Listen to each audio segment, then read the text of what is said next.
There's a lot of information in this Module 19 that we're covering in various labs strewn throughout the semester. So I'm not doing everything here. We've worked with wireless access points. We're going to work with them in class. We have worked with them in class to set them up, make sure we can know how to set security.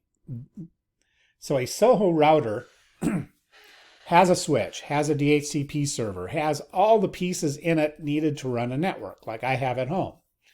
My firewall at work is a multi-purpose device, you too, but it's designed for a small business. Now, when you get up to the enterprise level of WNCC, Regional West, whoever, they're going to have separate devices because they need the throughput. They need the efficiency. They need the power. So this is our typical setup of almost everybody at home, including me. We have everybody connected up. There's our little router. We're connected to the internet. And same thing at D1. I have a single router, but it is not a Soho router. It is a in-between Soho and I guess you might call it a small business router. It's a next generation firewall. There's another term for it, which I can't remember. But it is way more sophisticated than your router that's sitting here. It's like $600-700. So it does filtering of packets. It does active looking at packets. Did you actually request that packet? Consider physical security. Yes, good idea. Consider physical security. Remember that your router, your Wi-Fi actually extends beyond your house. And it says for routers with external antennas, raise the antennas to vertical positions, but I've seen tests where they will have different antennas in different positions, and that will increase the range because the radio waves are going in a different manner. So that's interesting. So one of the things that has occurred with routers to get more range is it's called MIMO. Multiple, that's the wrong MIMO.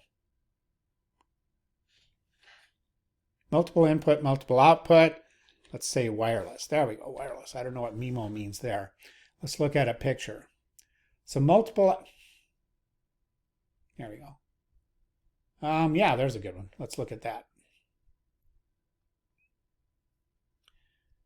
So again, small picture. So multiple input, multiple output means that from your antennas, you have different directions that the traffic can go. This antenna may send it here and it may not quite make it, but this antenna may send it here and then it can make it.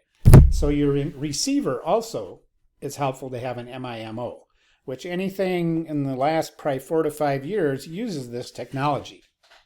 You may not see the multiple antennas on your receiver, but they do have little multiple antennas in them, which gives a better chance for the signal to get to you, gives you more range, and it allows you to get past obstacles much better by having multiple input, multiple output. MIMO. Don't you love acronyms? Ooh, ooh, ooh. Well, it's part of learning anything. And this is what routers look like. Yep, there's all kinds of stuff in there. We'll have labs that go through that. So, a firewall. Applications, if you remember, are identified by port address. Right? So, we do not want unsolicited traffic from the internet at home unless you really know what you're doing. So the router is not going to allow anything in unless you say so. Now in D1, I do have some traffic that I'm allowing in. I have a web server. Oh, and that's the wrong one.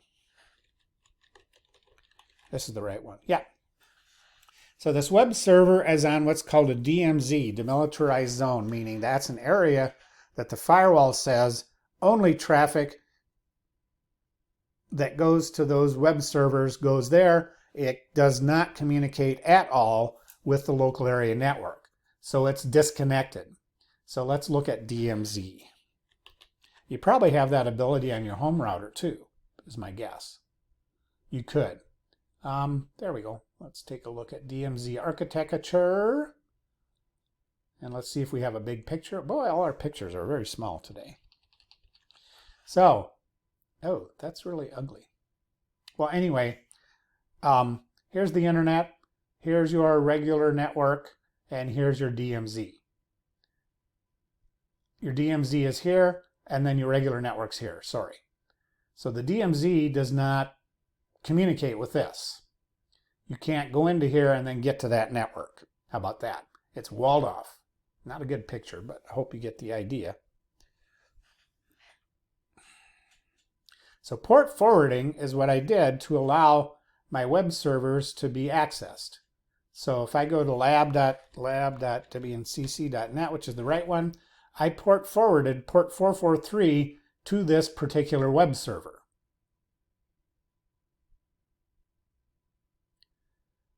And, oh, it's not recognized by Mozilla. That's not exactly what it's supposed to say. It's supposed to be, I'm going to have to look at that. Because it's supposed to be let's encrypt. Something changed, apparently. Oh, my antivirus is intercepting it. That's what's going on. It's intercepting that certificate for some reason. I'm not sure why. But that website is secured by a valid certificate. It is Let's Encrypt, which is free, but it is valid. It's supported by Microsoft and all kinds of places. So we're not going to get too deep into network firewall settings. How do you secure a Wi-Fi network? Well, set a security key. Change your password. Right? So in the US, there are 11 channels that are available for 802.11g, so to speak, or N. Usually you can set up wireless guest networks. This is our current standard. This is where we're heading as WPA3. And we're not going to get that deep into that. And let's see, remote access. Yes, when I connect remotely to my server, and we've done this, use remote desktop. We've done this in a lab. We've done remote desktop connection. So you know what that is. It looks just like this. You turn it on, and then you connect up. Now, there's other types that you'll run into. VNC is one that's used with Linux machines. Raspberry Pi is very common to use it with a Raspberry Pi. Secure Socket Shell is used with Linux to administrate servers. This could be specific software that IT uses to see what's going on and manage systems remotely. So there are many forms of remote access. In fact, a rat is a remote access Trojan that if you get infected by that, somebody else that you don't want has control of your computer. Not good. So how do you secure a session? Well, public key encryption is the same everywhere. You contact the server. The server sends a public key. This key is available to everybody. This is who I am. And then the server and client negotiate and secure the session, and then we send in our credentials. Same thing happens on the web. When you connect to, for instance, Blackboard or Amazon or whoever, you're exchanging keys using this connection, 128-bit keys. You're exchanging information with the Blackboard website, and they have a public certificate, which has their public key, and that's our starting point for encryption.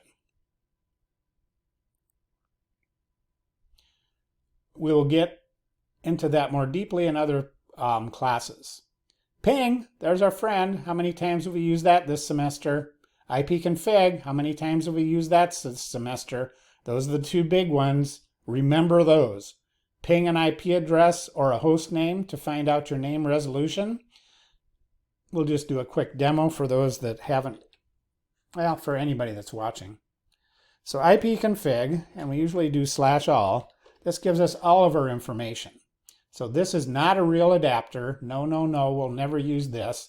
This is the virtual adapter VirtualBox uses to connect to your network card. So we'll never do anything with this guy. Here is my real network. How do I know? Has a gateway, has a DHCP server, has DNS servers, has all this stuff. This tells me that I'm on a normal network and everything's set up properly. My next test is going to be to ping an IP address. Pinging an IP address does not require domain name service resolution.